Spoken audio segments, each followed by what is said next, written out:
ఈ శ్రావణ శుక్రవారం రోజు నా కూతురికి కోడలికి ఒకటేసారి సీమంతం జరగడం నిజంగా ఆ మహాలక్ష్మి ఇంటికొచ్చినట్టుగా ఉంది. ముందుగా శుభాకాంక్షలు ఎవరికి చెప్పాలి? నీకా నీకా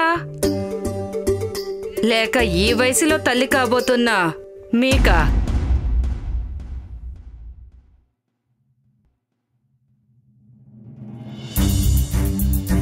ఏయ్, నా కోడలతో నీకు పరాచకాలేంటే?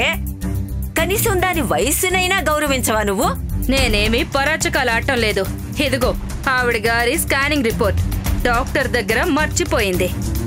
అమాయకుడైన నా కొడుకుని ఎలా వల్లో వేసుకున్నారా అనుకున్నాను. ఇది వారసత్వమా?